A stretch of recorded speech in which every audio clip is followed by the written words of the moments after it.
Déjà, je voulais vous remercier d'être là avec nous pour ce moment un petit peu, j'allais dire, symbolique de la transmission de témoins entre ce moment de travail des négociations qui ne sont pas terminées. Il reste encore beaucoup de choses à faire au niveau de la COP 21 et puis ce qui se profile comme étant le lieu et l'endroit où vont se faire les feuilles de route et les présentations des premiers résultats à Marrakech l'année prochaine au mois de novembre. Alors, j'ai le plaisir, pour traiter de ce travail, de comment gérer la transition environnementale dans les territoires, comment est-ce que l'on peut imaginer les outils, les solutions, quelles sont les solutions duplicables, celles qui sont applicables et puis celles qui ne peuvent pas l'être. Eh bien, j'ai le plaisir d'accueillir un certain nombre d'experts. Alors, déjà, Monsieur Melki de Biotop, expert en biodiversité, il pourra présenter rapidement son action et son intervention. Il nous fera un retour d'expérience de missions qu'il a pu gérer, alors bien sûr en Afrique, mais ailleurs également en Chine, et qui est capitale quant au changement climatique, mais qui apporte beaucoup d'espoir parce que des solutions concrètes. Nous aurons ensuite l'intervention, alors pas forcément dans l'ordre, parce qu'on leur passera la parole en fonction du déroulé de l'intervention. Nous avons Monsieur Wardan, qui représente l'alliance d'ONG marocaines et qui ont décidé de créer une synergie sur l'ensemble du territoire pour déployer là aussi un certain nombre de solutions concrètes en faisant de la montée en compétence des acteurs pour que concrètement l'action se déroule comme il faut. Et puis nous avons Monsieur Aganaï qui a lui deux casquettes avec deux visions, l'une en tant que président d'une école d'ingénieurs française, l'ENSIAT, qui forme des éco-énergéticiens, et puis une autre casquette en tant que chargé de mission auprès de l'ONU et qui intervient sur l'ensemble des pays d'Afrique, notamment francophones, au niveau du développement durable. Enfin, nous avons demandé, en attendant Monsieur Johnson, à Monsieur Radji du Togo, qui intervient auprès de la présidence comme conseiller économique. Eh bien, on lui demandera sa vision des choses au niveau économique. Quelles sont les solutions qui sont à la fois respectueuses de l'environnement et qui permettent un développement économique local.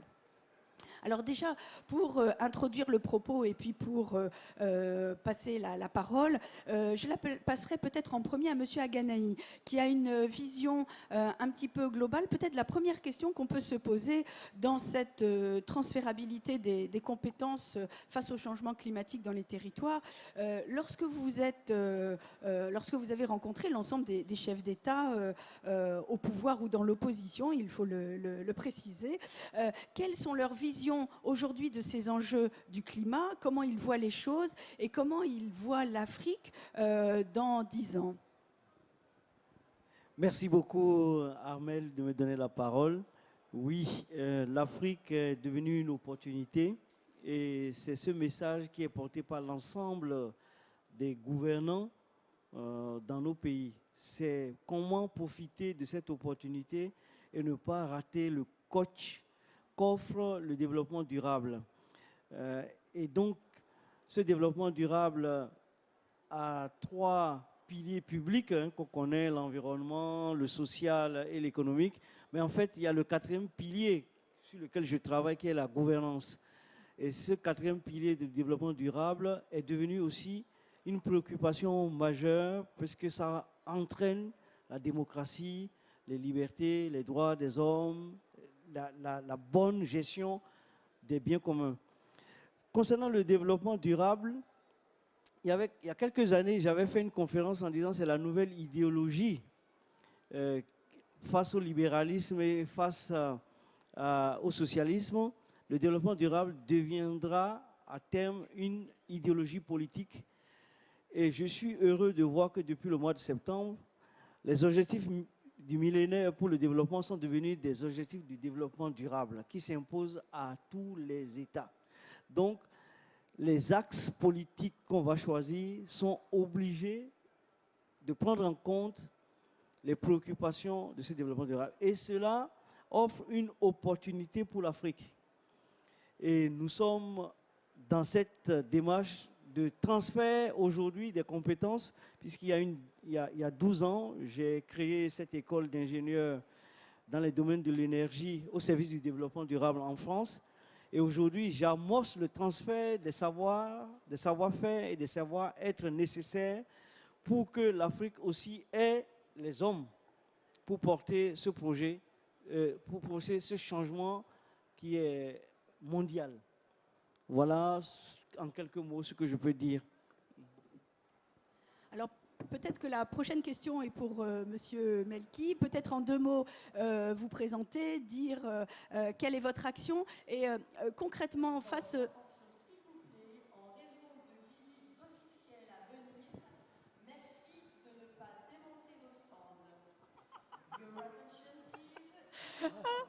C'est extraordinaire, en pleine plénière.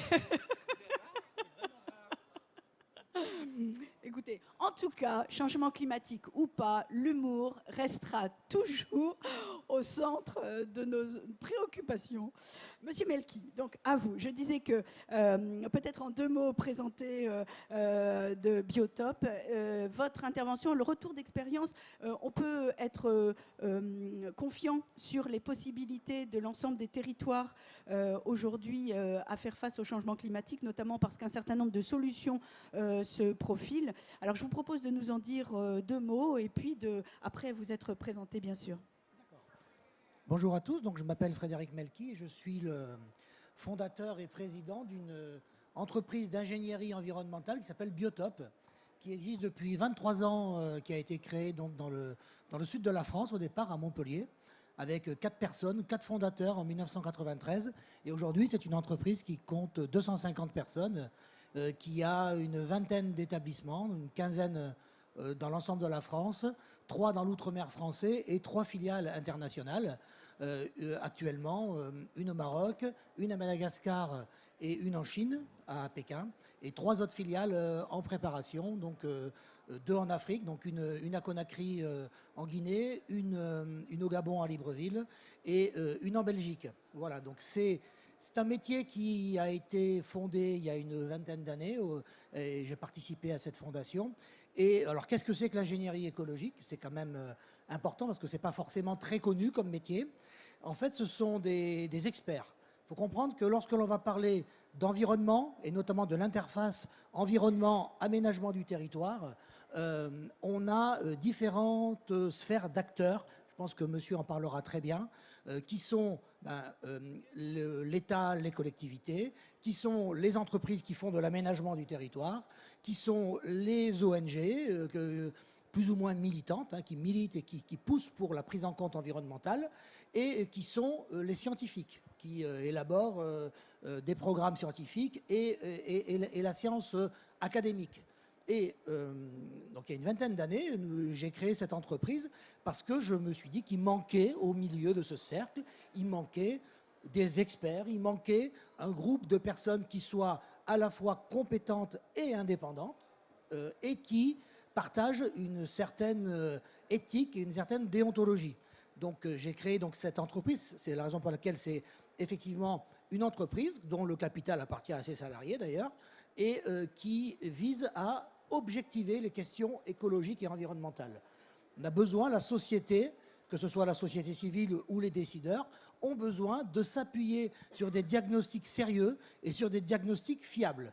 Voilà. Et donc ça, c'est clairement notre travail. Alors concrètement, ça c'était les soubassements théoriques de mon métier. Concrètement, on réalise des études d'impact environnemental et social pour tout type de projet.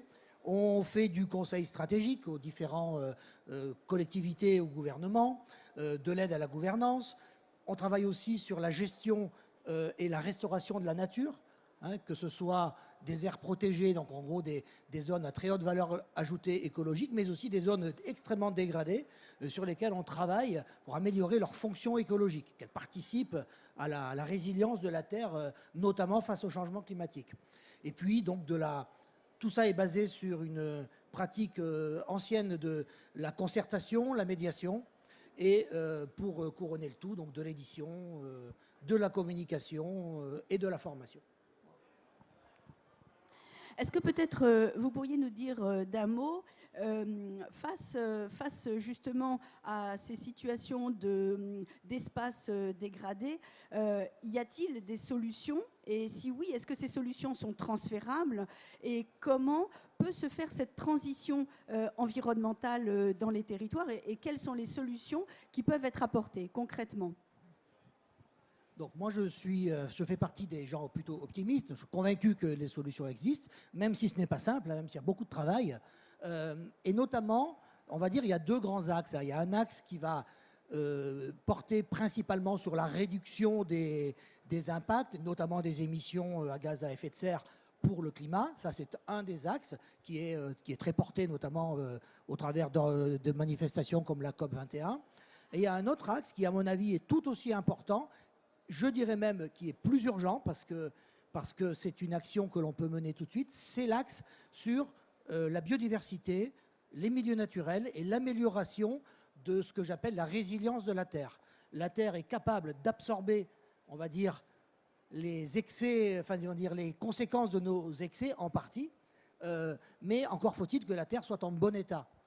Et donc, pour que la Terre soit en bon état, il faut s'occuper d'abord de préserver ce qui doit l'être aujourd'hui, parce qu'on continue à déforester, on continue à dégrader les milieux naturels, on continue à ne pas faire forcément très attention à l'ensemble des territoires, mais aussi, effectivement, réparer des dommages antérieurs. Et là, il y a un champ extraordinaire pour mon métier, qui est l'ingénierie écologique, l'ingénierie de la biodiversité, où l'on peut redonner vie, où l'on peut redonner fonctionnalité à des territoires qui sont déconnectés, qui ne fonctionnent plus et qui ne marchent plus. Donc ça, c'est un champ énorme qui devrait améliorer la résilience de la Terre. Donc promouvoir cette bonne gestion de la biodiversité, c'est aussi, et ça je tiens à le dire parce qu'il faut être conscient de ça, c'est aussi éviter des mesures d'adaptation au changement climatique qui elles-mêmes seraient néfastes à la biodiversité et à l'objet même qu'elles ont. Je prends deux exemples, des exemples bien connus où l'on a notamment au Brésil planté énormément de colza pour faire des carburants verts. Et effectivement, si ces plantations se font au détriment de la forêt naturelle, on ne peut pas dire qu'on ait gagné grand-chose, on a même perdu beaucoup, en fait. Voilà. C'est un peu aussi dans des solutions énergétiques, si l'on veut promouvoir l'énergie renouvelable, et ça c'est une très bonne chose, hein, réfléchir peut-être à éviter une multiplication massive et généralisée des grands barrages sur l'ensemble de la planète qui, eux-mêmes, vont avoir un impact écologique assez considérable, notamment sur les effets du changement climatique. Voilà. Autre point qui, moi, me paraît très important, c'est on ne doit pas opposer, ça j'y tiens tout particulièrement, on ne doit pas opposer le développement, l'économie et l'environnement, l'écologie. On ne doit pas les opposer, ça marche ensemble. On ne peut pas imaginer un instant préserver la planète si on ne fait pas reculer la pauvreté. C'est absolument indispensable, absolument nécessaire et c'est un préalable. Et j'insiste aussi, en particulier, autour des aires protégées. Lorsque vous allez protéger un territoire, notamment vous allez créer une réserve, un parc ou une aire protégée, quel que soit son statut, il est très important que la population qui vit autour de cette aire protégée en ait un bénéfice immédiat. Elle doit vivre mieux quand on crée l'aire protégée que ce qu'elle vivait avant. Et ça, c'est les décideurs aujourd'hui doivent y faire vraiment attention. C'est vraiment la condition pour la réussite de la préservation de la nature. Comme je dis toujours, hein, personne ne va mourir de faim à côté d'une réserve qui regorge de gibier. C'est pas vrai, ils ne le feront pas. Donc c'est nécessaire de veiller d'abord à ce qu'ils ne meurent pas de faim et qu'ils aient des ressources suffisantes. Eh bien, ça nous fait une transition tout à fait intéressante pour passer la parole à l'ADEPE. Effectivement, l'ensemble de la transition environnementale ne pourra se faire que si l'ensemble des parties prenantes y sont associées. Effectivement, la réussite d'un projet, une des solutions, c'est effectivement d'associer l'ensemble des parties prenantes et de les sensibiliser et de faire en sorte qu'elles-mêmes trouvent un certain nombre de solutions et soient associées aux solutions qui sont proposées. proposer. Alors c'est ce que propose un peu l'ADEP, notamment qui fédère, qui est chef de file d'ONG marocaine, qui fédère et qui a une action concrète de sensibilisation des parties prenantes. Eh bien, je vais vous laisser vous présenter et nous dire un petit peu quelle est votre action, avant de vous poser la première question. Merci beaucoup, vous avez dit le mot, la sensibilisation. Évidemment, c'est notre préoccupation majeure. Alors, moi, je m'appelle Wardan Abdelrahman, je suis du Maroc et je représente l'Alliance marocaine pour le climat et le développement durable. Je préside une association qui s'appelle l'ADEP, c'est-à-dire Association pour le développement durable, l'écologie et la protection de l'environnement. Nous organisons tout un ensemble d'actions et d'activités dans cette préoccupation, évidemment, de sensibiliser tous les acteurs de la société à ce grave problème qui est en train de menacer l'humanité et la planète. Parce qu'en fait, lorsque l'on parle un peu du dérèglement du climat, c'est toute la planète qui est évidemment concernée et c'est un danger, vous le savez très bien, qui nous guette tous. Et il n'y a aucune incertitude à l'urgence. C'est-à-dire il doit y avoir réaction maintenant, aujourd'hui et non pas demain, parce que les choses se détériorent d'une façon évidemment qui est critique et qui appelle à la prudence, à la réaction. Vous n'avez qu'à voir autour de vous les ressources en eau qui partent. Vous n'avez qu'à voir la sécurité alimentaire qui est en danger aujourd'hui. Notre santé avec tous les problèmes qui la guettent, la biodiversité terrestre et marine menacée et tout ce qui est induit en tant qu'inégalité sociale, et on voit un petit peu à la télévision chaque jour tous ces déplacements massifs d'hommes, bien sûr provoqués par les effets de la guerre, mais aussi par tous les problèmes produits par évidemment la nature. Mais plus que cela, nous, Africains, l'Afrique, nous subissons toujours d'autres problèmes tels que la pauvreté. Nous sommes les plus vulnérables. Évidemment, il y a quelque chose qui bouge en Afrique, il y a un développement qui se fait, mais nous nous trouvons dans une situation de vulnérabilité évidemment très grave. Nos terres sont écologiquement fragiles. Nous sommes, beaucoup de nos pays sont encore surendettés et essaient un peu d'aller au-delà de tous les problèmes qui sont posés. Il y a de la surexploitation chez nous. Des ressources nationales, il y a l'érosion du sol, il y a l'eau qui manque horriblement ou qui est en quantité plus que suffisante, il y a la désertification, il y a le faiblement de rendement et coût adapté.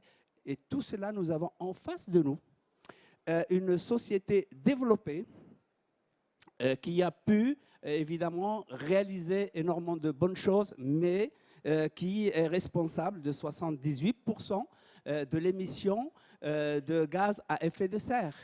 Il y a 5 tonnes de CO2 par an qui sont produites, alors qu'ils ne représentent que 15,5% de la population seulement.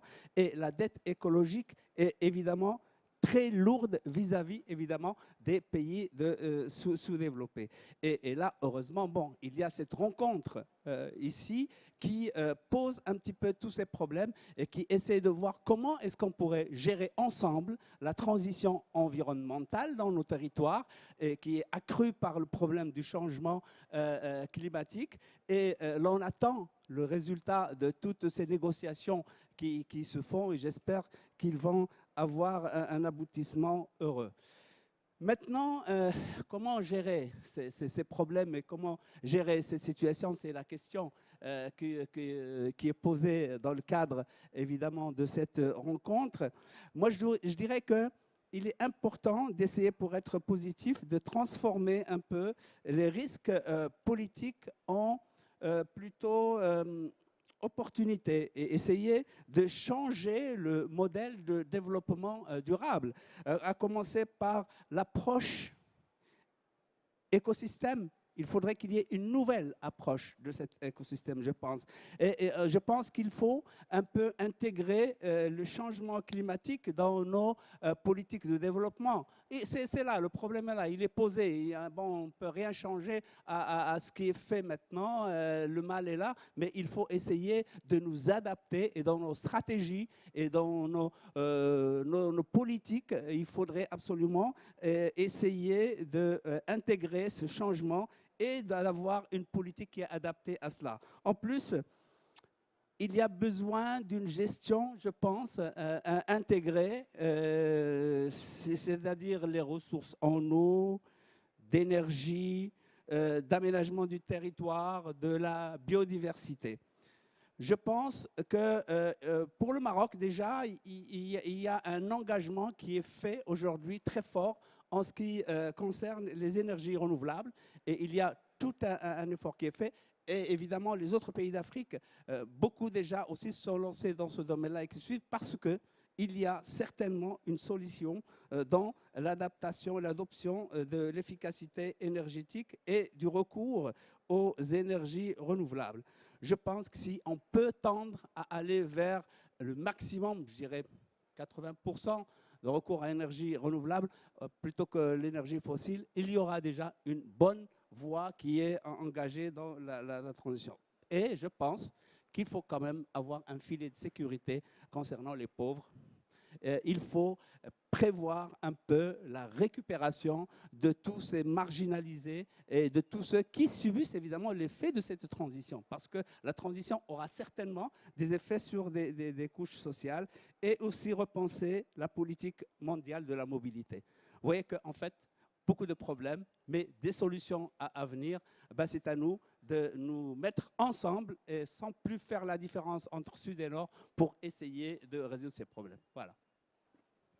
On sent le passionné. Vous ne nous avez pas répondu ce que faisait l'ADEP, alors on va essayer quand même d'y répondre.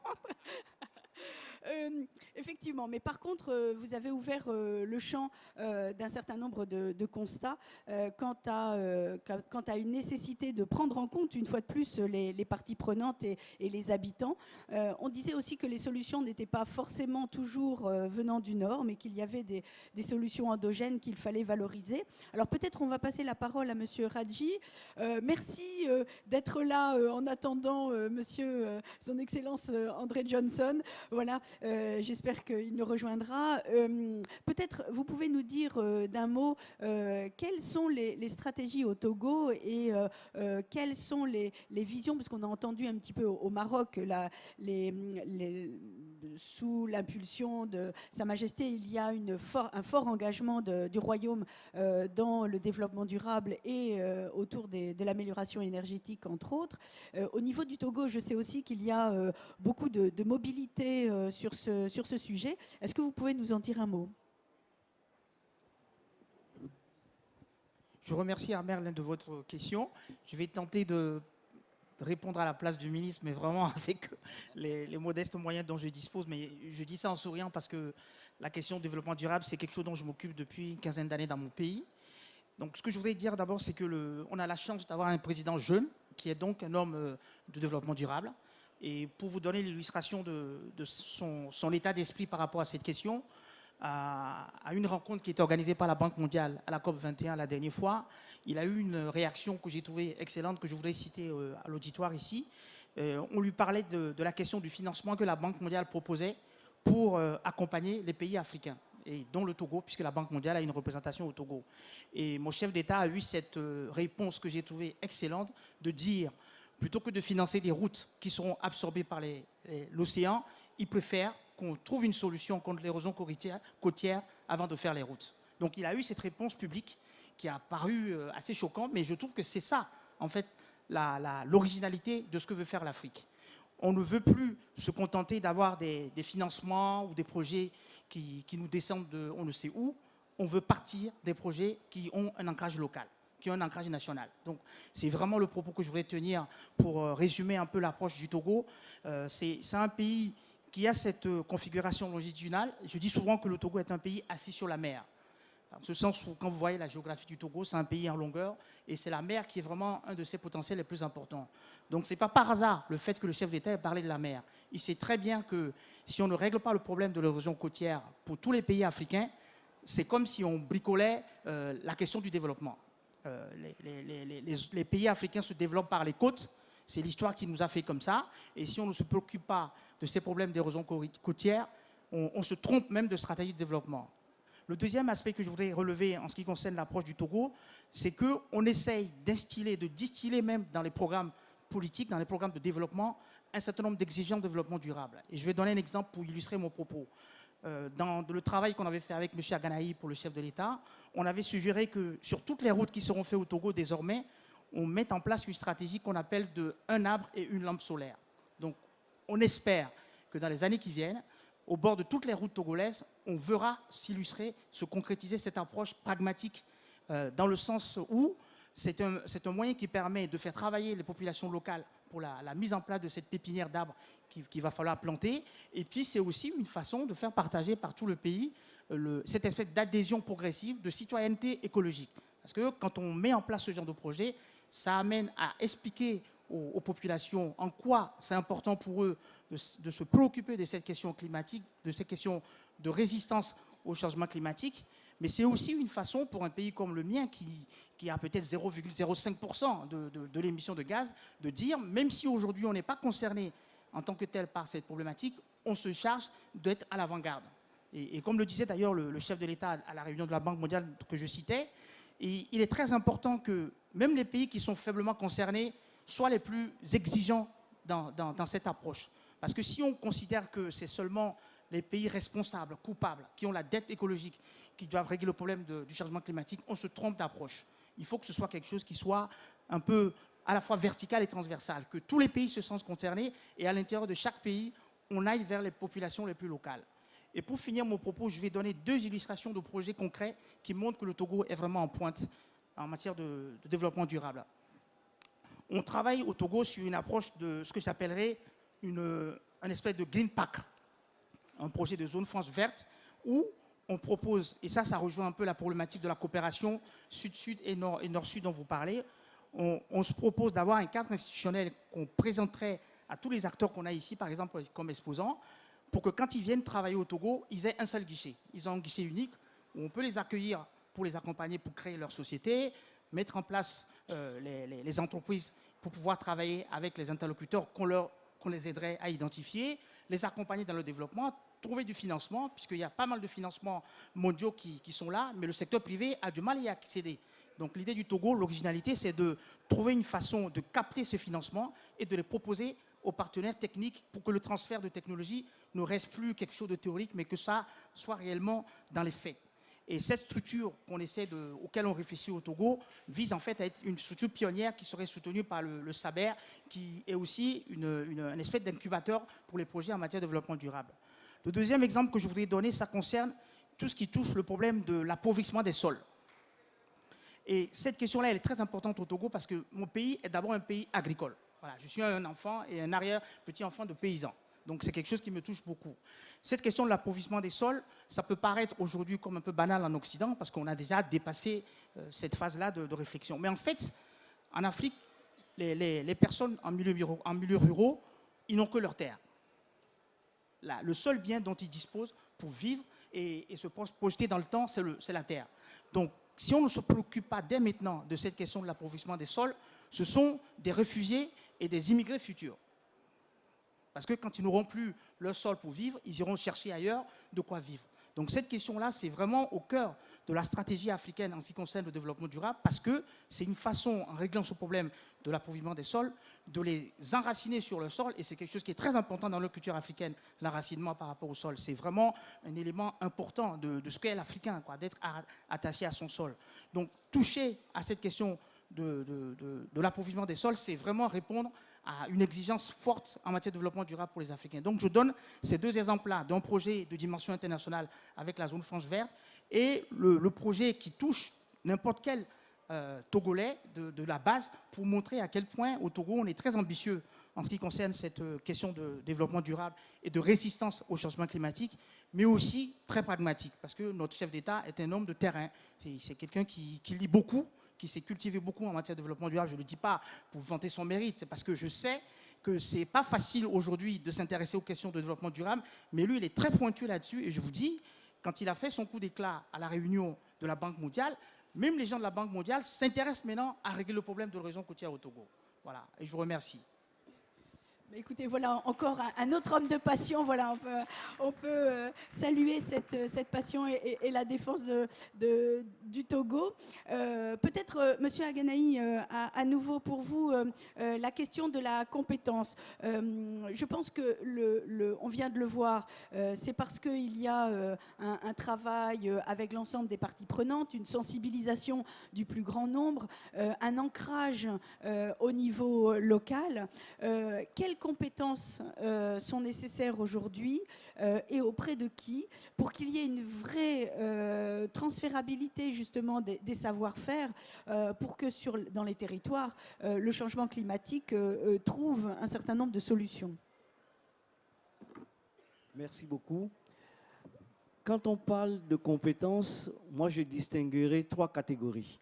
Il y a ce que j'appelle des compétences personnelles qui sont liées à l'être tel qu'il est, qui part de son éducation, de sa conviction, de son approche de la vie, qui sont ses compétences personnelles. Et ces compétences personnelles ne sont pas transférables dans le terme de « je transfère ».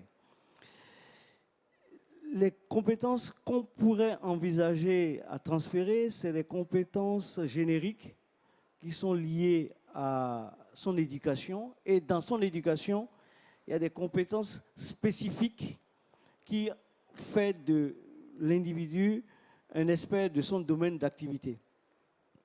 Les 2 compétences génériques et spécifiques peuvent être transférées, mais je dis dans le développement durable, avec l'approche du développement durable et avec l'approche que moi j'ai eue vis-à-vis de mes élèves ingénieurs en France, au-delà de la culture générale des sciences, des maths et de la culture spécifique à l'énergie, il y a une dimension qui est liée à l'enseignement aux valeurs, les valeurs morales, éthiques, qui fait que lorsque vous allez approcher une solution d'un problème qui se pose dans n'importe quel pays, vous ayez cette dimension éthique, morale, qui vous permet de trouver les bonnes solutions, quitte à prendre même en charge des solutions endogènes. Parce que tout ne vient pas du Nord. Toutes les solutions aux problèmes que nous allons rencontrer pour la lutte contre le changement climatique, il y a des solutions endogènes de grande valeur, mais qui ne sont pas connues.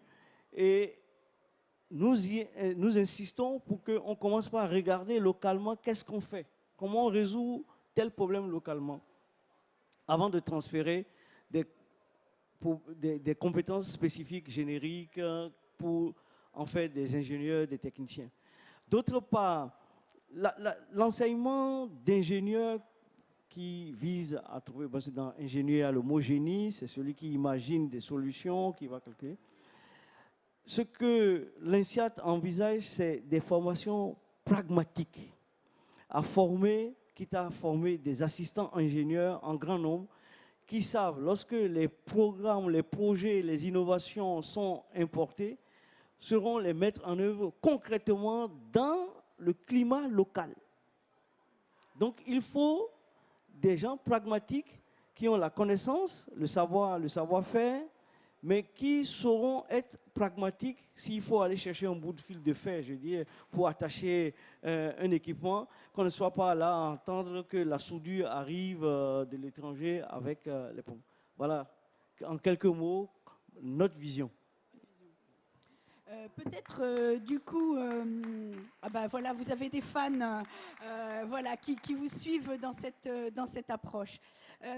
Peut-être, Monsieur Melki, justement, dans cette approche, je sais que vous avez travaillé dans de nombreux pays très différents au niveau culturel et pourtant sur la même thématique de la biodiversité. Peut-être vous avez un certain nombre d'exemples justement de cette coopération nord-sud et même coopération entre deux localités proches d'un même pays ou d'un même territoire. Quelles sont votre approche en termes de transfert de compétences et en termes de coopération? D'accord. Oui, on a travaillé dans à peu près une quarantaine de pays, dont une vingtaine de pays africains.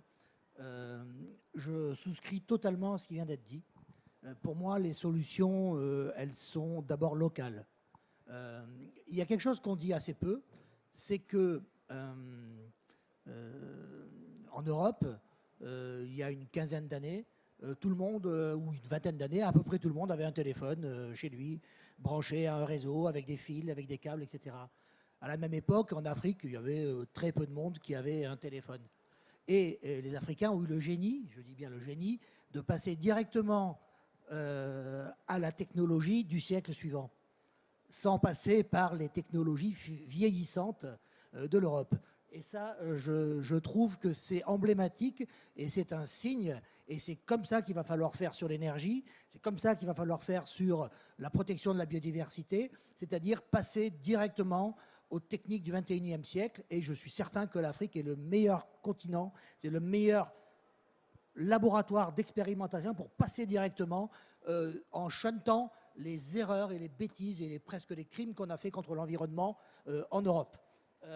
Et moi, j'en suis persuadé. Par exemple l'électricité, l'électrification, bien évidemment, on doit favoriser l'électrification décentralisée. C'est une évidence que électrifier des localités isolées en passant par des productions centralisées très impactantes, des milliers de kilomètres de câbles, des transformateurs, etc., c'est complètement fou. Nous l'avons fait ici. Mais si on peut produire l'énergie à l'endroit où elle est consommée, eh ben, on sait très bien que c'est vraiment l'avenir, que c'est vraiment comme ça qu'il faut travailler.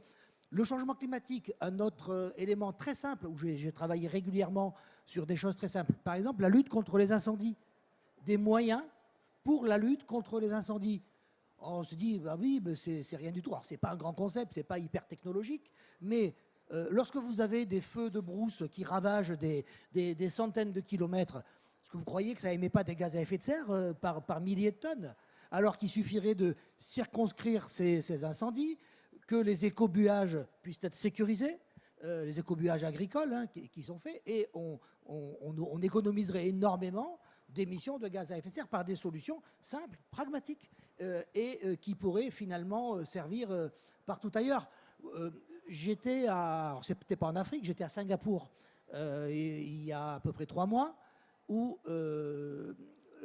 sincèrement, on ne voyait pas à plus de 100 mètres ou 50 mètres, tellement il y avait de la fumée, tellement il y avait du brouillard. Ce sont en fait des brouillards qui viennent de feux de brousse, qui viennent de l'île de Sumatra, qui est donc juste en face, en Indonésie, juste en face de Singapour, et sont des feux agricoles au départ, qui partent dans la forêt sans aucun contrôle et qui brûlent pendant des mois. Et qui brûlent notamment ce qu'on appelle des tourbières, c'est-à-dire ce sont des zones humides où il y a de la matière végétale qui s'est fossilisée et qui s'est accumulée pendant des milliers d'années. Et ces tourbières brûlent, et elles brûlent entièrement, et on ne peut plus les arrêter.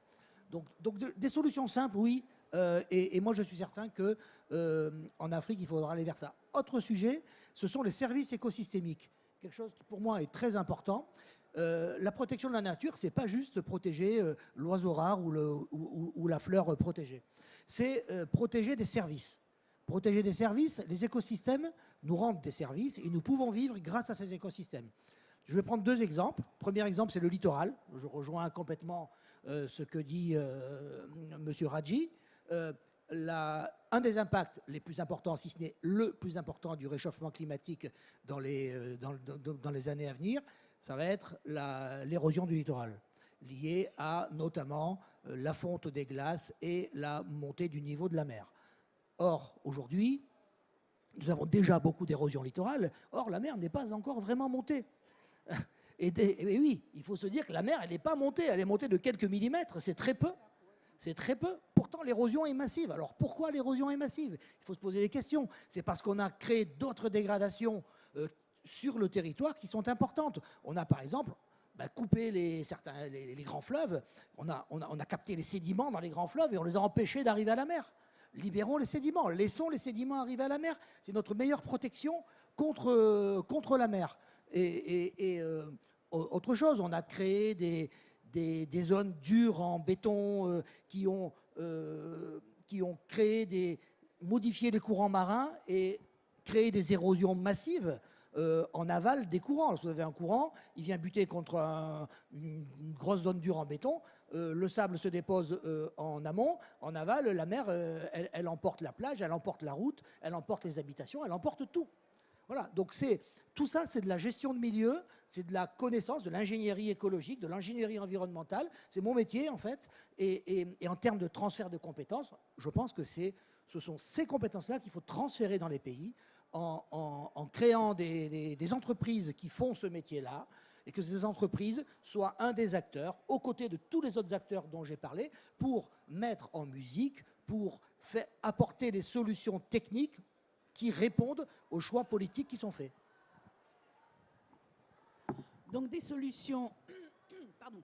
solutions locales avec des transferts, des accompagnements complémentaires et tout en associant l'ensemble des parties prenantes de telle façon que l'ensemble des solutions soient partagées et accompagnées. Alors peut-être ce qu'on peut dire par exemple, c'est au Maroc, quelles sont les actions que l'ADEP propose en termes de sensibilisation, parce que peut-être que les premiers à être sensibilisés, alors tout le monde n'a pas la chance d'être le président du Togo et d'être aussi avancé sur la connaissance du développement durable. Donc, il y a certainement une action à mener en termes de compétences auprès des élus, de sensibilisation pour justement les amener à prendre peut-être les bonnes décisions quant au choix de solutions locales. Donc, je crois que l'ADEP a une action dans ce sens. Est-ce que vous pouvez nous en dire un mot ? Évidemment, nous sommes très sensibles à cela. Évidemment, pour nous, pour pouvoir évidemment organiser des actions de sensibilisation qui puissent avoir un impact sur les décisions, qui peuvent infléchir les décisions, nous nous sommes basés sur la stratégie, l'analyse de la stratégie du Maroc. On sait qu'aujourd'hui, en ce sens, le Maroc, comme j'ai dit tout à l'heure, s'est choisi 5 piliers pour pouvoir évidemment aller dans le sens développement durable. Il a choisi comme premier pilier l'adaptation, c'est-à-dire on doit essayer de s'adapter à ce qui est existant et pour pouvoir mieux lutter. Le financement, c'est tout à fait normal, c'est le nerf de la guerre, est un autre pilier. Le troisième pilier est l'entreprise, parce que l'entreprise joue un rôle déterminant et la sensibilisation doit agir sur ça pour pouvoir avoir un autre comportement qui pourrait aller dans le sens de la stratégie adoptée. L'autre pilier est la femme. La femme est extrêmement important. Le Maroc réserve un intérêt fort parce que conscient du rôle très important que joue la femme dans notre société, en société en général. Et puis enfin, le dernier, c'est l'Afrique, c'est l'orientation vers le continent pour des raisons évidentes, c'est-à-dire que nous partageons le même territoire, nous partageons les mêmes valeurs, nous partageons les mêmes manières de voir les choses. Et il y a même un projet, la création de ce qu'on appelle la FADEP, c'est-à-dire la Fédération des associations africaines pour le développement durable et la protection de l'environnement, pour voir dans quelle mesure est-ce que notre société civile africaine pourrait agir en collaboration ensemble et faire quelque chose. Alors pour cela, notre association a engagé déjà un ensemble d'actions depuis les 4 années qu'elle existe déjà. Nous organisons régulièrement un symposium que nous appelons le symposium des territoires durables et qui accompagne le salon Polytech, qui est bien sûr organisé en France. Bon, c'était à Lyon, maintenant c'était à Paris, maintenant bon, c'est à Lyon, puis dans d'autres pays, en l'occurrence le Maroc. Et c'est un espace évidemment qui regroupe et qui appelle tout un ensemble d'acteurs, exposants et visiteurs qui sont directement concernés par le développement durable. Et lors de ce symposium, nous regroupons les grands acteurs nationaux, internationaux et africains pour débattre tous les problèmes et essayer évidemment de développer des sensibilisations, et nous produisons des actes. Il y a aujourd'hui 4 actes qui sont diffusés et qui correspondent un peu aux 4 éditions que nous avons déjà organisées. Nous organisons aussi ce que nous appelons Aourash. Aourash en arabe veut dire chantier. Ce sont des vitrines qui tournent sous forme de caravane. Je vais prendre un peu d'eau. Donc, c'est des vitrines qui font un peu le tour des régions marocaines pour essayer de sensibiliser région par région, ville par ville, un peu à la dimension durable du développement et à la lutte évidemment contre tous les problèmes que pose la non-protection de l'environnement. Et cette caravane, encore une fois, elle va sortir du Maroc pour aller vers d'autres pays africains, vers d'autres villes africaines. Et c'est tout un ensemble de partenariats que nous essayons un peu de nouer autour de cela. Et nous organisons, en collaboration d'ailleurs avec le CEF, ce que nous appelons le carré compétences, et qui en fait c'est un espace qui essaye de promouvoir la montée en compétences de tous ces acteurs qui interviennent dans évidemment le développement durable. Et là peut-être je te retournerai la question, tu pourrais Armel nous en dire 2 mots, parce que c'est extrêmement important. Et à côté de cela évidemment il y a des conférences mensuelles que nous appelons les mardis de l'ADEP. Ce sont des conférences qui traitent des questions importantes relatives évidemment au développement durable, notamment la ville, la femme, la mer, la terre, l'efficacité énergétique, etc. Et évidemment, toutes ces actions vont dans un même sens, et nous sommes très heureux de remarquer, de mesurer de temps en temps l'impact produit, et qui est très heureux.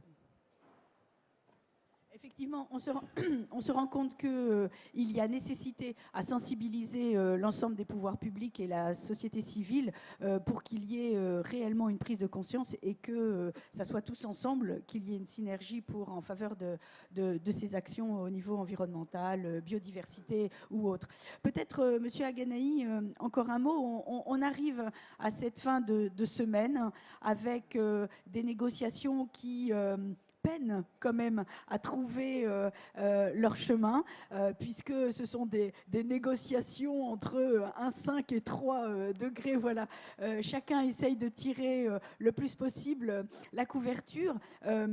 Pensez-vous que, puisque vous êtes en contact vous-même avec un certain nombre de dirigeants, et puis M. Radji pourra compléter, peut-être que comment vous voyez justement ces actions, peu importe, j'allais dire, les négociations qui vont se faire. Je crois qu'il y a une prise de conscience aujourd'hui de l'ensemble des États de la nécessité d'y aller. Maintenant, on ne se pose plus la question.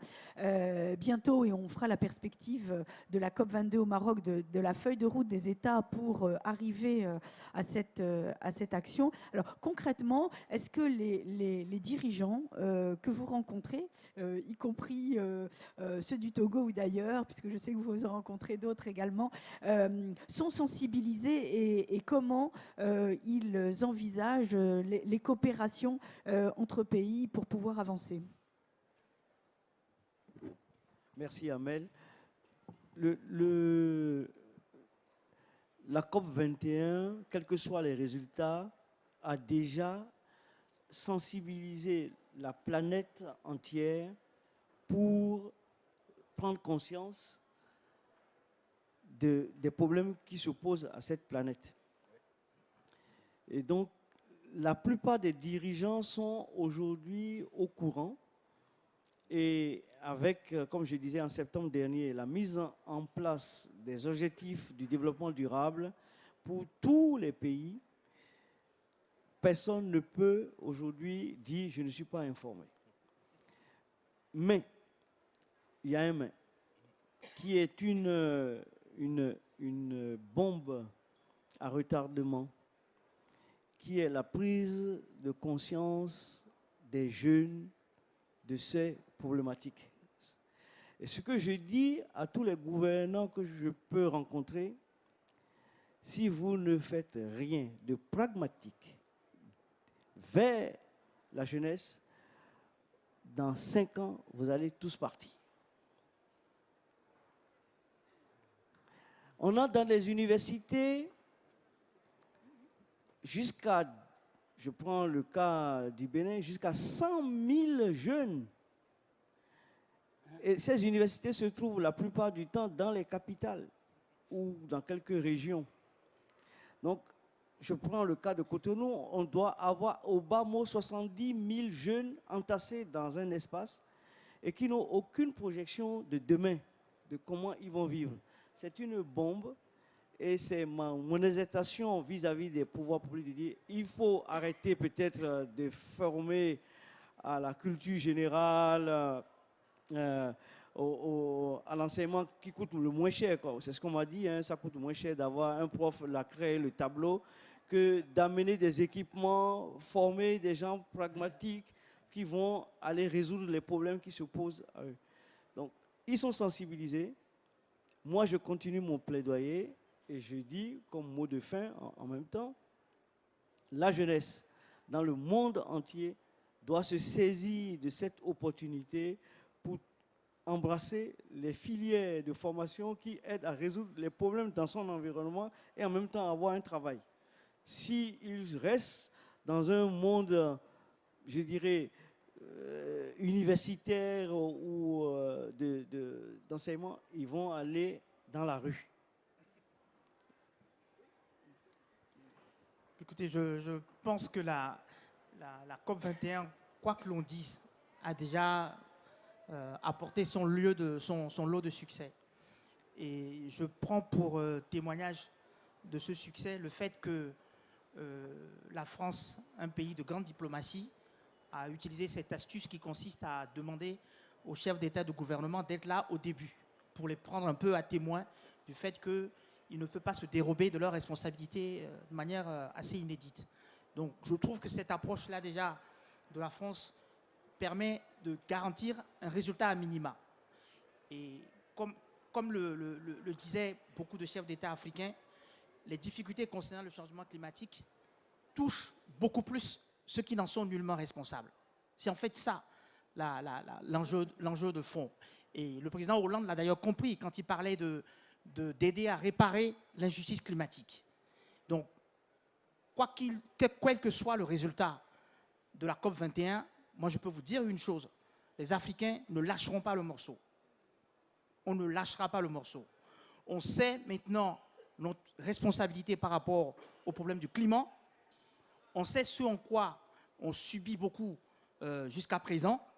Et pour ce que j'ai pu entendre et vu des négociations, quels que soient les résultats, les Africains vont prendre leurs responsabilités à faire en sorte qu'un certain nombre de projets qui étaient laissés en suspens ou qui étaient traités un peu à la légère, à la marche, on va s'appuyer sur le fait que les Nations Unies reconnaissent, ont décrété le développement durable comme étant le principal axe de développement pour nous, les pays pauvres, pour faire en sorte que désormais, ça se traduise dans les faits et dans les projets et dans les programmes qui vont être initiés.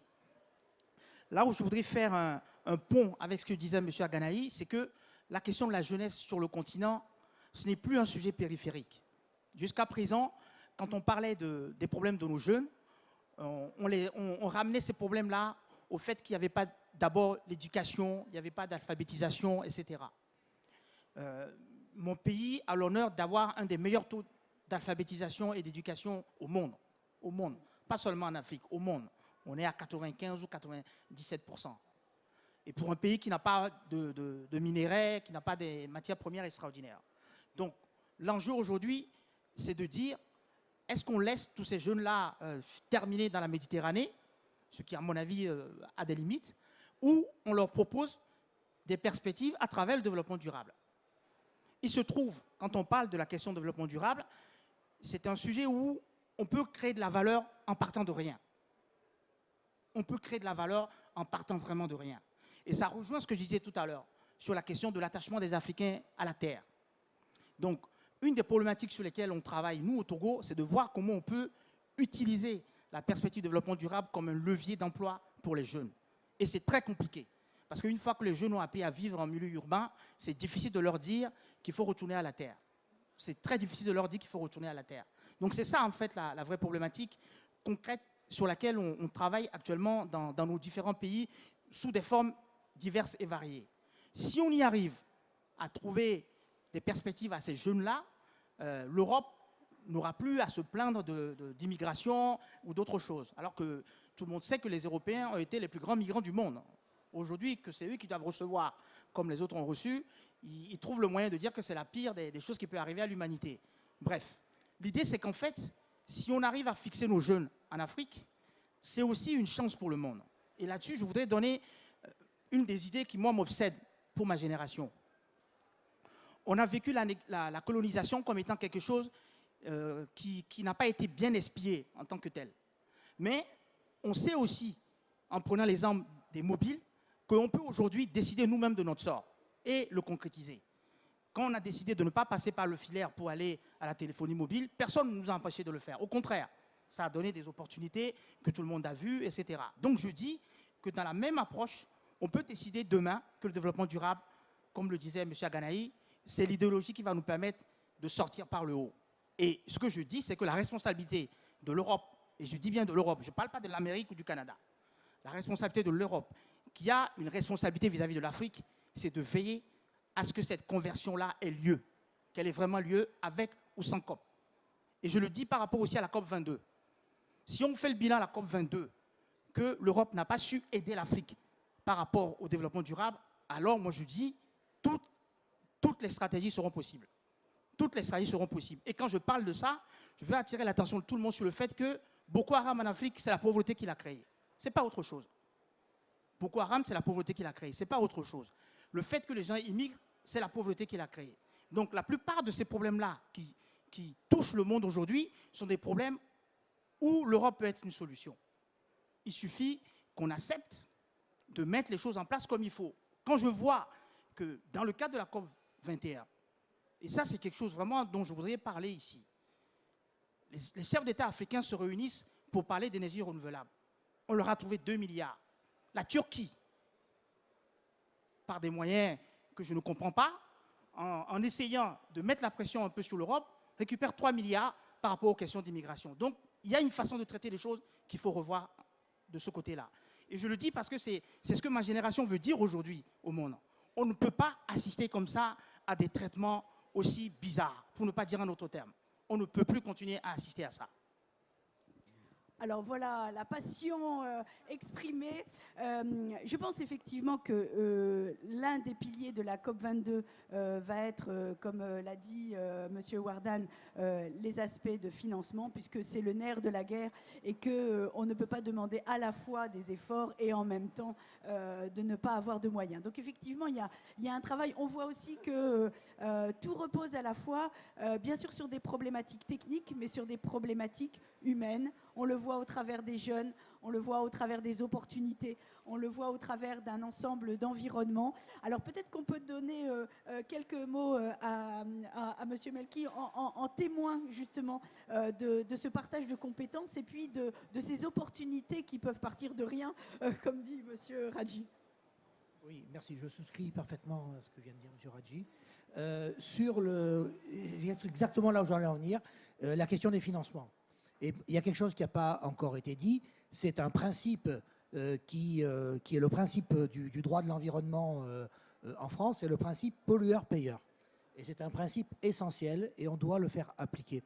Je vais vous raconter une petite anecdote qui m'est arrivée en Chine.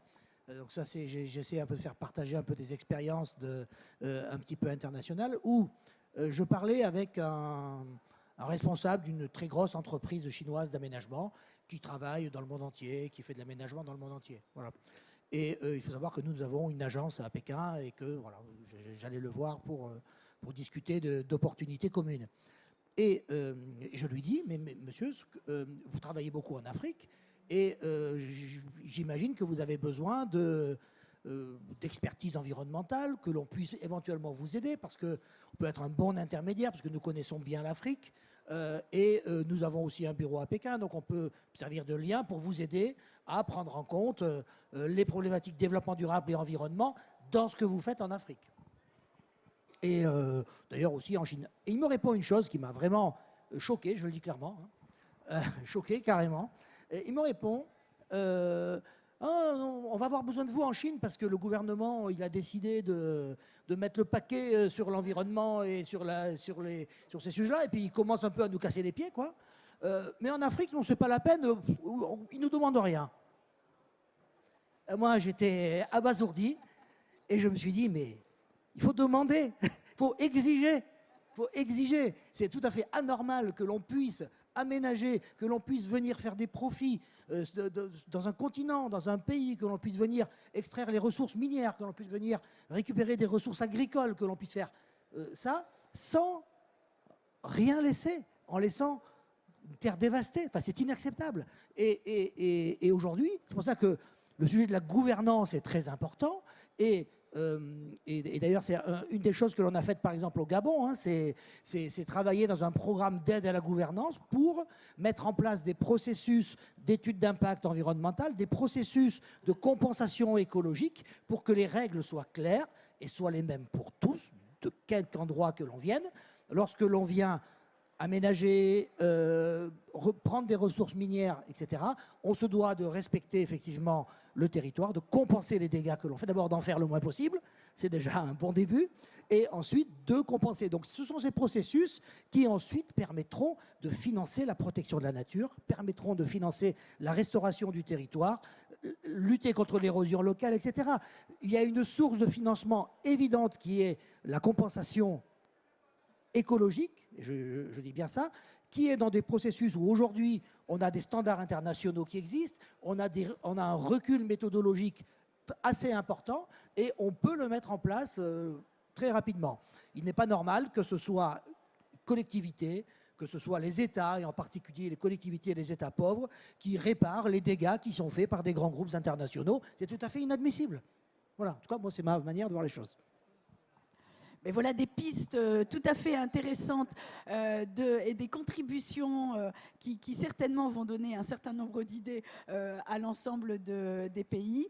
Peut-être pour conclure, on va arriver à l'issue, et avant de donner la parole peut-être à l'assistance, on peut revenir d'un mot sur la compétence, que ce soit au niveau des élus, que ce soit au niveau des jeunes, que ce soit au niveau des entreprises. Il y a à prêcher, comme disait Monsieur Aganaï tout à l'heure, il y a à prêcher auprès d'un certain nombre d'acteurs le fait de pouvoir les engager dans cette dynamique de la protection environnementale et de façon générale d'y associer l'humain.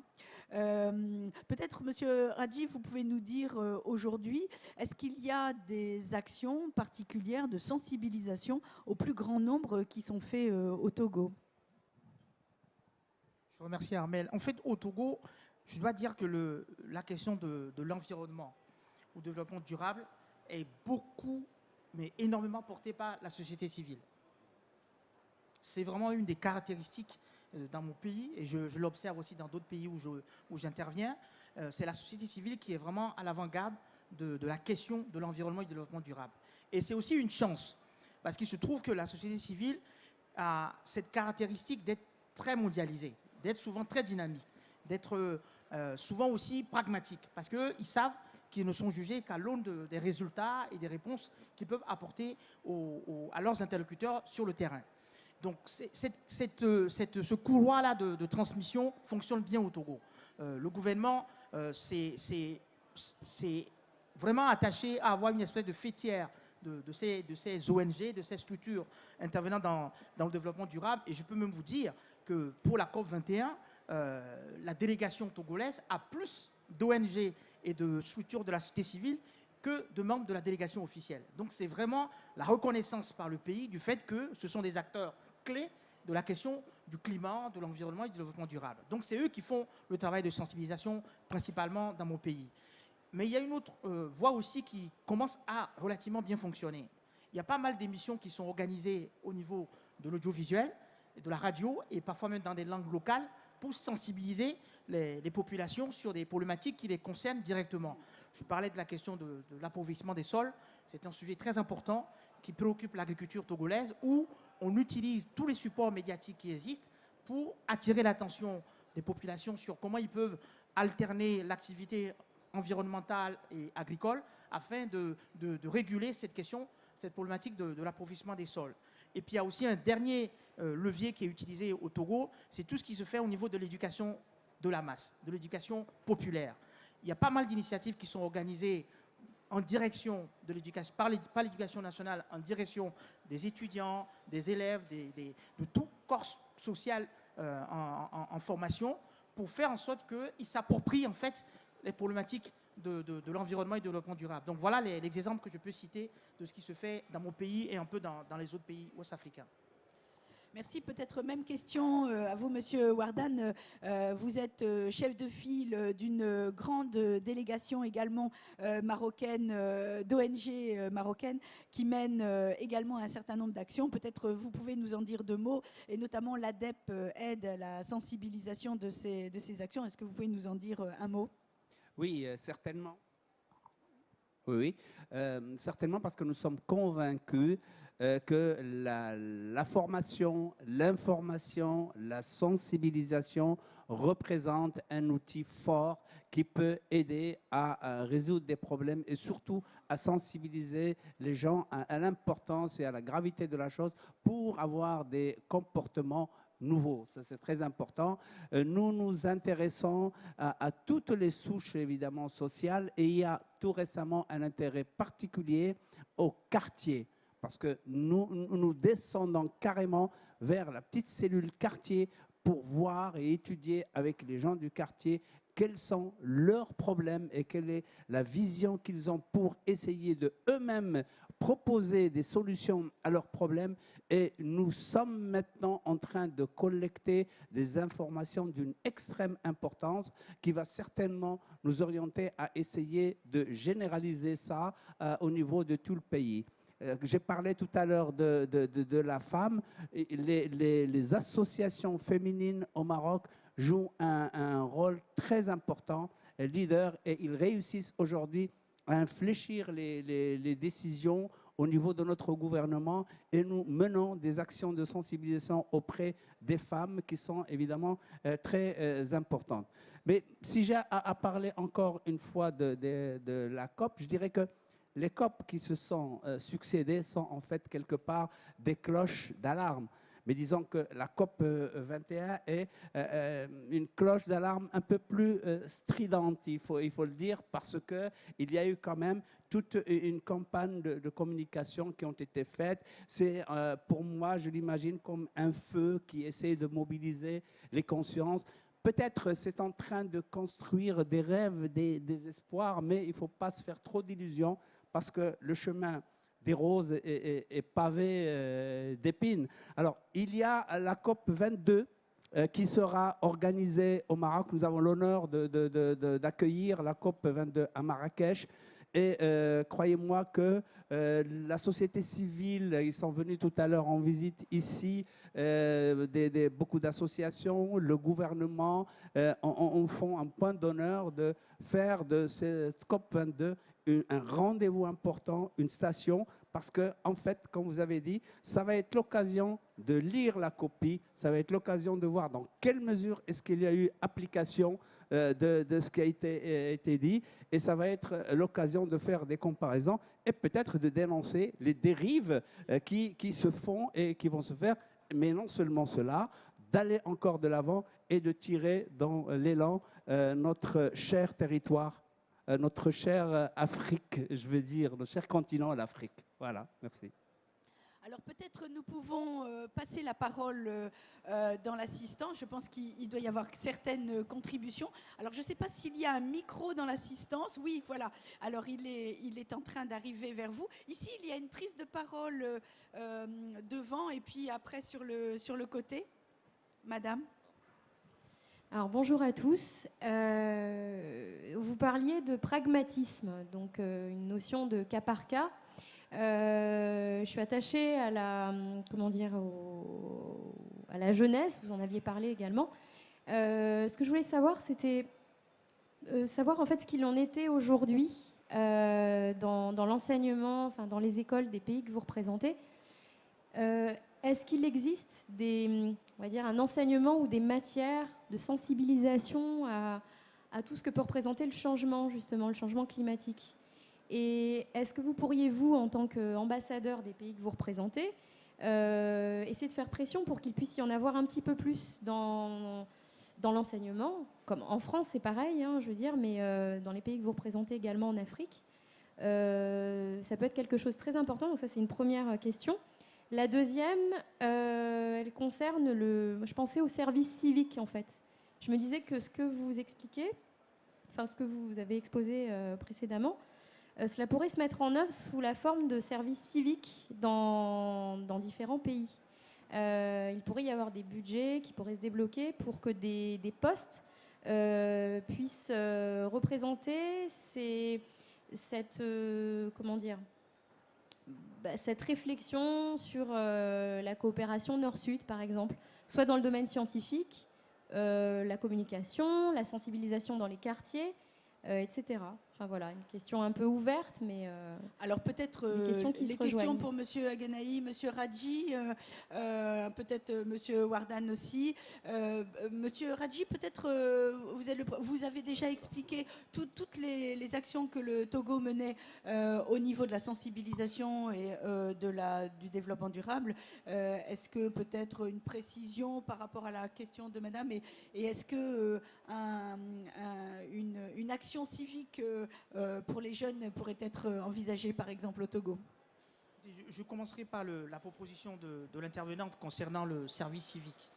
Je pense que c'est une des pistes à vraiment étudier de près sur notre continent, parce que pour créer, c'est ce que j'appellerais cet esprit civique renouvelé, cette citoyenneté partagée au niveau du continent, il y a besoin qu'on ait comme ça des institutions, parce que je le vois comme étant une institution, le service civique sur le continent, où on fait partager aux jeunes, à un moment donné de leur parcours, un certain nombre de valeurs, comme disait M. Aganaï, un certain nombre de principes, d'actions, et puis le fait que, c'est paradoxal de le dire, hein, il y a un manque de patriotisme sur notre continent. Il y a beaucoup de gens dans le continent qui ne croient pas en leur pays, qui ne croient pas en leurs possibilités. Donc je pense que cette question du service civique, c'est quelque chose qui vraiment a d'autant plus de valeur que la question de développement durable encourage à avoir des espaces où on partage des valeurs qui vont inspirer toutes nos actions à l'avenir. Donc je retiens vraiment cette proposition comme étant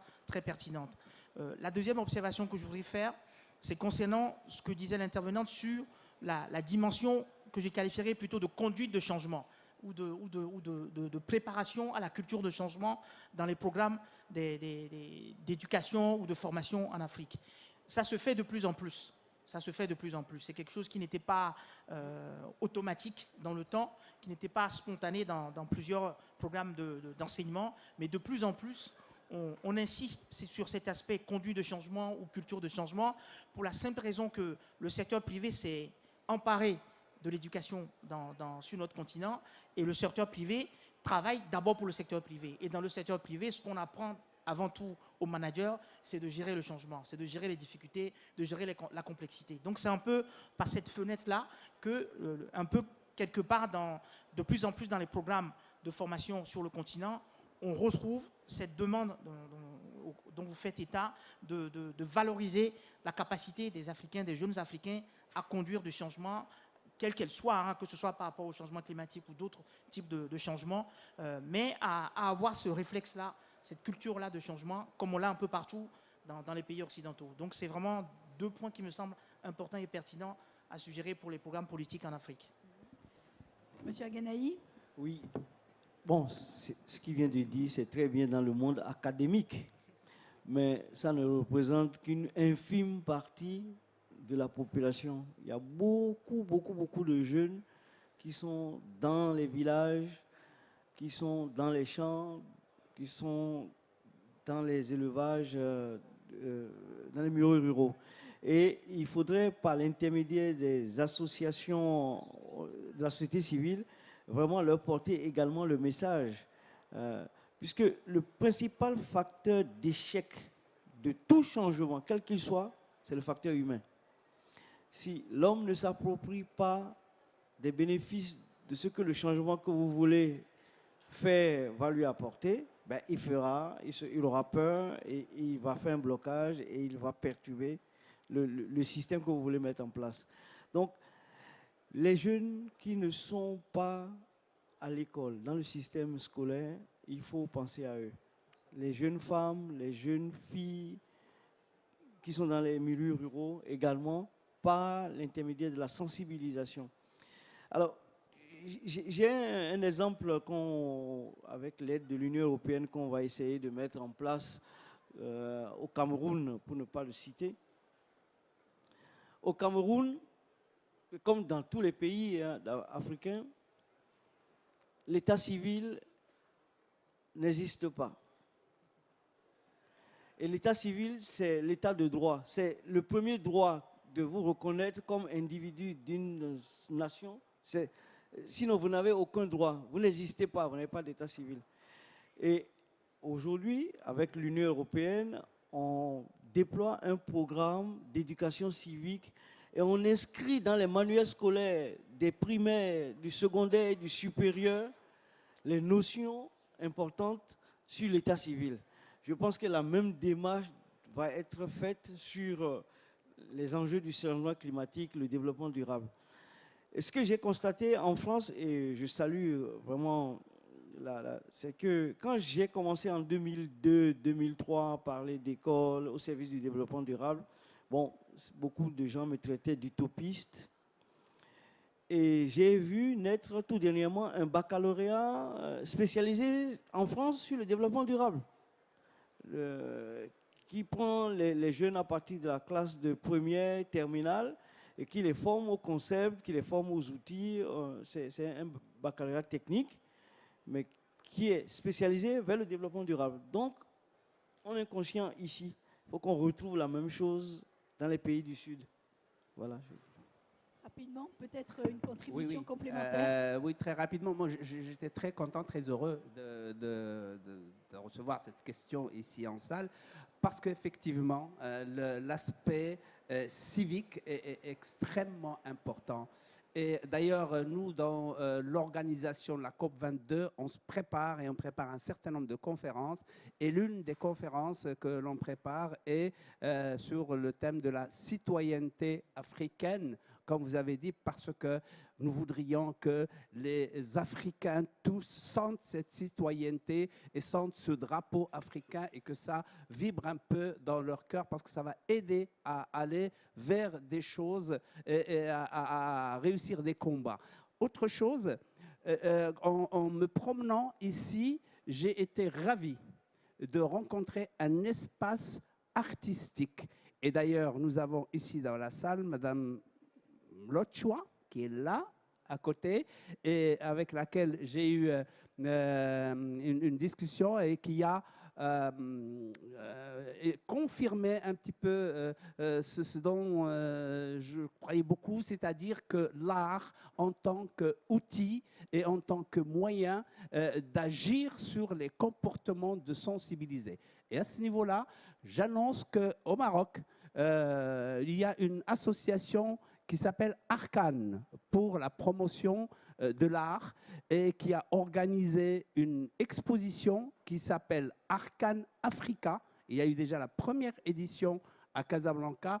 Il va y avoir une deuxième édition à l'occasion justement de la COP22 qui s'appelle Arcane Africa, deuxième édition, qui est dédiée bien sûr au thème du réchauffement climatique, mais qui traite encore d'un autre problème qui est la mondialisation et qui interroge un peu les artistes qui vont venir partager leurs sentiments et leurs émotions avec les gens de la, évidemment, COP22, qui est la question, la mondialisation, oui, c'est bien, on la veut, on ne peut pas tourner le dos, elle s'impose à l'Afrique, bien sûr, parce que ça permet de construire industriellement et économiquement cette Afrique, ça aide pour ça. Mais quel danger cela représente pour des choses subjectives extrêmement importantes comme l'identité, comme le patrimoine, comme la tradition et comme évidemment tout ce subjectif dont on a besoin pour forger la nouvelle génération, comme vous avez dit, pour forger l'opinion, pour forger les avis dont on a besoin pour les futures générations. Et l'art est un moyen extraordinaire pour nous mener vers ça et on essaiera d'en faire un outil. Voilà, quelques belles pistes de travail et de réflexion. Une autre question, je pense, dans l'assistance. Alors, voilà. Edem Dalmeda, donc du Togo, Africa Global Recycling, qui est une entreprise, en tout cas la toute première, je dirais, site multi-filière de valorisation matière de déchets. Moi, je voudrais juste apporter une contribution, si vous le permettez, sur 3 points. Et sur ces 3 points, je ferai le parallèle avec mon domaine de compétences, donc le déchet. Nous avons parlé donc de l'environnement. Aujourd'hui, la question de l'environnement dans nos États africains, en tout cas subsahariens, sont toujours et souvent traités uniquement dans sa globalité. Nous parlons uniquement environnement.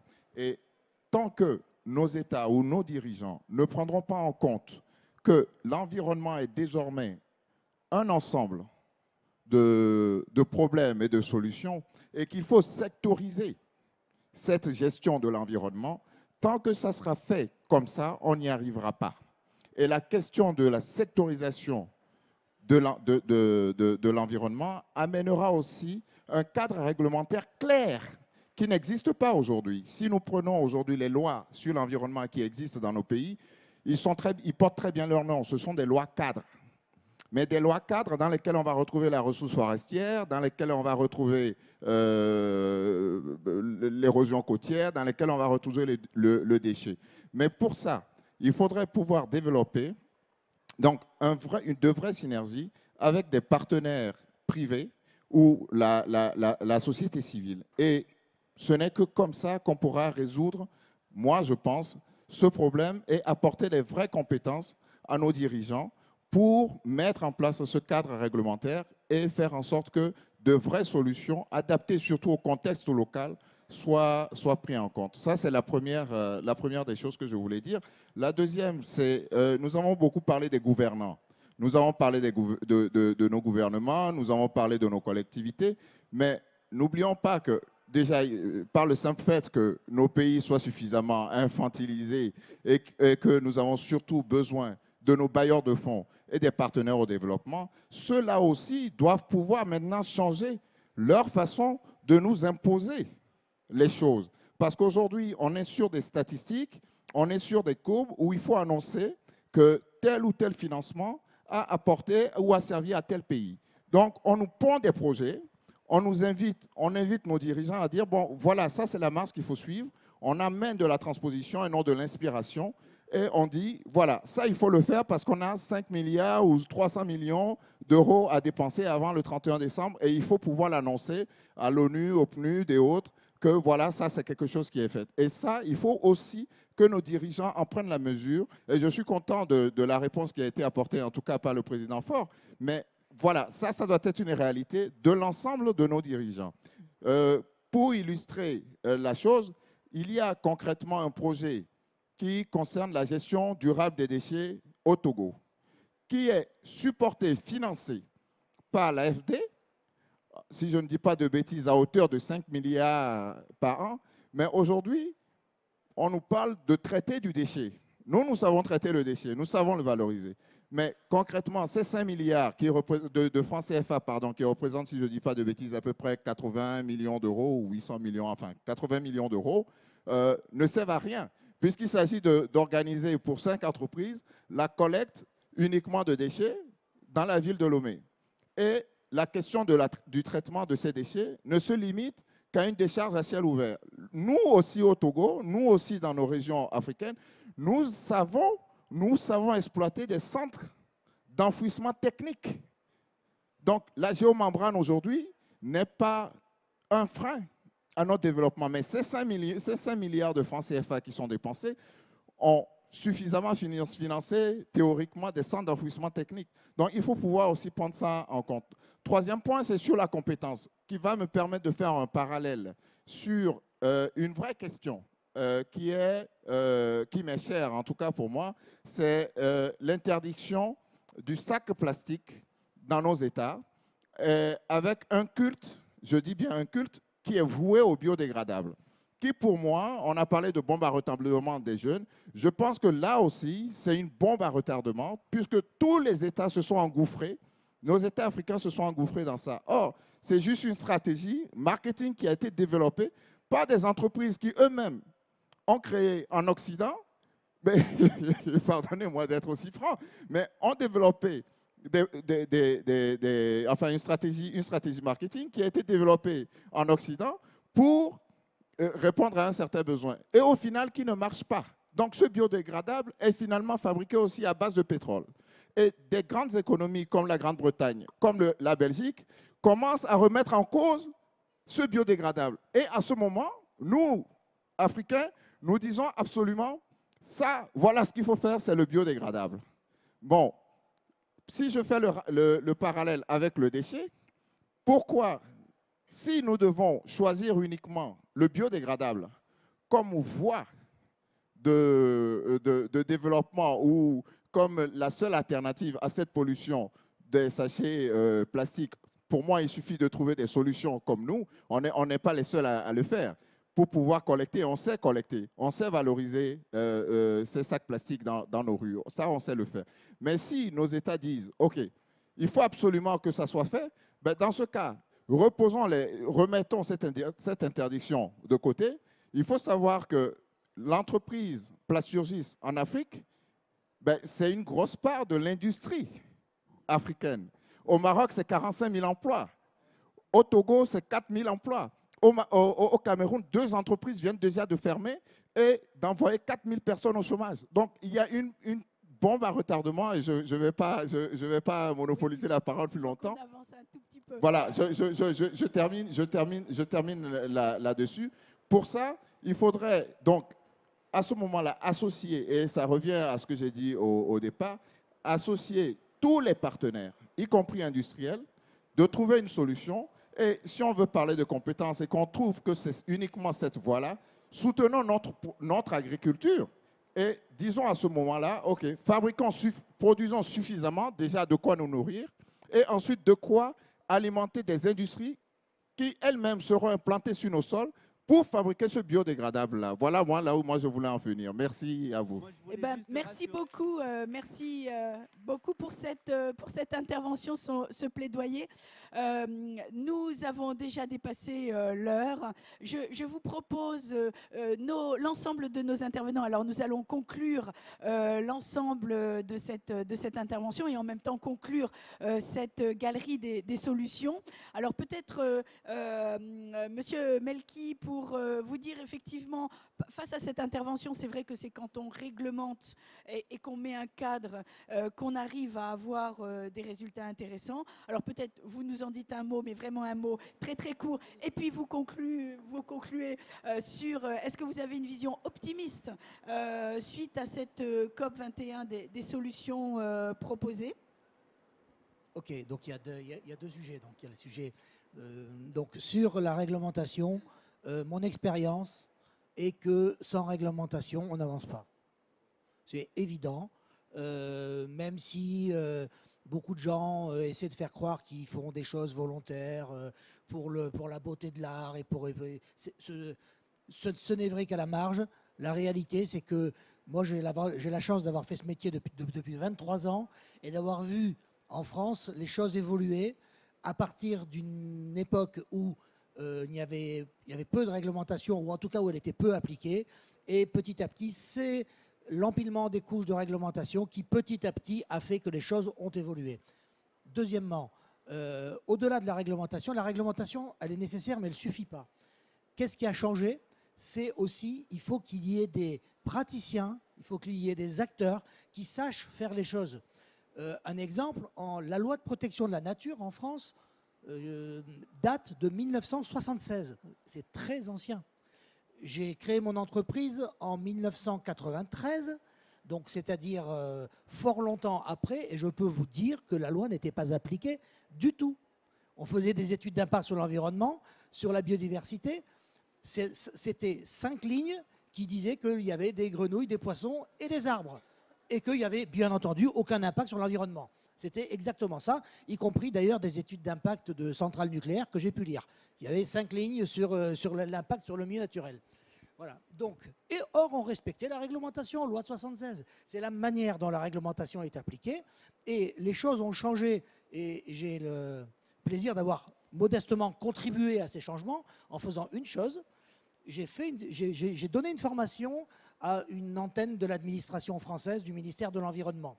Et un de mes stagiaires, sur les études d'impact, il me dit « Mais c'est super intéressant ce que tu me dis, mais sauf que moi, les études d'impact que je lis, ça n'a rien à voir avec ce que tu me racontes. » Et intuitivement, je me dis que c'est toi qui as raison, qu'il faut faire comme tu dis. Mais pourquoi ils ne font pas? Et il m'a dit « Est-ce que tu ne veux pas écrire un guide méthodologique qui explique comment passer d'un texte de loi à une méthode applicable à tous ?» Et un guide qui s'adresserait aux aménageurs, qui s'adresserait à l'administration, à ceux qui instruisent les dossiers des aménageurs, et qui s'adresserait à la société civile, à tout le monde, en fait, et aux bureaux d'études qui font le travail.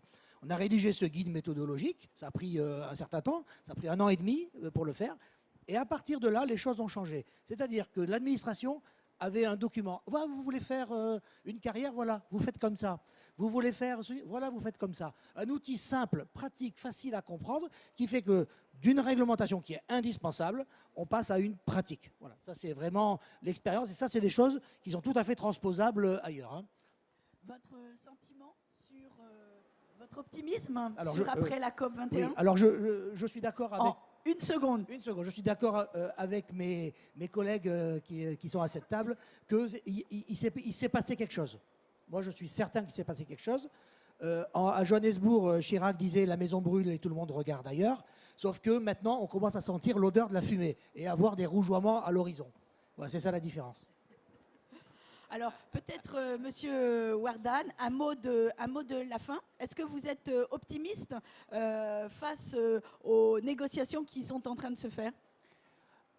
Oui, oui et non. Oui, parce qu'en fait, comme vous avez si bien dit, ça a permis de mettre autour de la table quand même beaucoup de gens qui ont négocié. Ça a permis, grâce à toute la campagne de communication qui a évidemment accompagné ce projet-là, d'aviser, d'avertir, de sonner cette cloche d'alarme. Ça a permis évidemment de faire venir, comme vous avez dit, des chefs d'État et qui ont touché du doigt le risque. Sur ce côté-là, il n'y a aucun problème. Je crois que c'est très positif. Il y a un pas qui est franchi. Maintenant, la transaction, elle a abouti à quoi? Comment?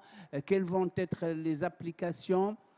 Je me permets d'avoir des doutes. Eh bien, nous donnons rendez-vous pour un prochain rendez-vous, notamment à la COP22 au Maroc. Alors peut-être, Monsieur Aguenaï, un mot sur votre vision. Déjà, on vous retrouvera certainement à la COP22. Vous nous direz comment les choses ont évolué parmi l'ensemble auprès de vos élèves, d'une part, et puis auprès des pays que vous rencontrez.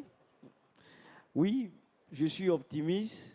Mais comme le disait mon voisin, l'inertie des gouvernants pour mettre en œuvre les solutions est telle que je suis un peu pessimiste.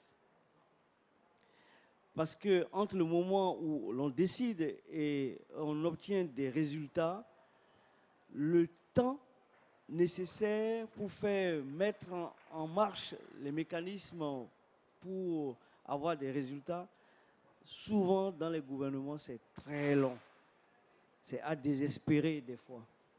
Et je crains que, empruntant ces voies, on se retrouve à la COP22 sans résultats concrets et même à la COP27. Alors, on aura une vision peut-être grâce à la société civile que vous avez si bien défendue, Monsieur Radji. Certainement des résultats concrets. Monsieur Melki nous en a donné quelques-unes en disant qu'il y avait une vision plus optimiste pour voir ça. Peut-être quel est votre sentiment? D'abord, je voulais vous remercier. Notre ministre du Togo n'a pas pu être là, mais je lui ferai savoir qu'il a été extrêmement bien représenté et que le Togo a vécu sur cette conférence. Peut-être un mot de conclusion rapidement. D'abord, je voudrais faire les excuses de mon ministre qui est en pleine négociation. Donc, c'est vraiment là où est sa place et son rôle. Donc, je voudrais que l'assistance veuille bien lui pardonner cette absence. Sur le mot de conclusion tel que vous l'avez demandé, je voudrais partir un peu de mon sentiment par rapport à toute cette opération. En fait, de loin, nous qui avons la chance de faire le pont entre l'Europe et l'Occident, on a souvent un peu plus de recul par rapport aux choses. Et donc, ce que je voudrais dire modestement, c'est que il faut que les gens qui ont la chance de vivre en Occident comprennent que quand on parle de pauvreté, ce n'est pas simplement une absence de richesse, en fait. C'est quelque chose qui est de l'ordre d'une certaine forme de dépérissement de l'humain. Donc, quand on dit que le problème du changement climatique, ça appauvrit les pauvres, il faut vraiment mesurer ce que ça signifie pour nous, Africains. Donc, c'est vraiment une problématique qui traverse notre continent de manière assez brutale, parce que les victimes des changements climatiques aujourd'hui, personne ne les prend en charge. Donc, c'est vraiment quelque chose qui ne nous touche pas simplement sur le plan symbolique. Ça concerne chacun des foyers africains. Donc, ce que je voudrais dire, c'est qu'au-delà des mots et de tout ce qu'on pourra dire par rapport à cette COP21, moi, je pars avec le sentiment qu'au niveau du continent africain, on s'est approprié le sujet. On se l'est approprié. Et croyez-moi, je sais une chose de mon continent, c'est que quand on s'accroche à quelque chose, on ne lâche pas. On ne lâche pas. Et je sais, pour l'expérience que j'en ai, parce que je suis encore relativement jeune, que les sujets dont nos États se sont appropriés ont fait l'objet d'un soin minutieux. Et je peux vous dire que cette question de développement durable, comme en plus les Nations Unies l'ont décrété comme étant l'impératif d'une certaine manière du développement, sera sérieusement traité et bien traité à la condition que les plus pauvres parmi nous, en Africains, se sentent un peu moins pauvres. Je vous remercie.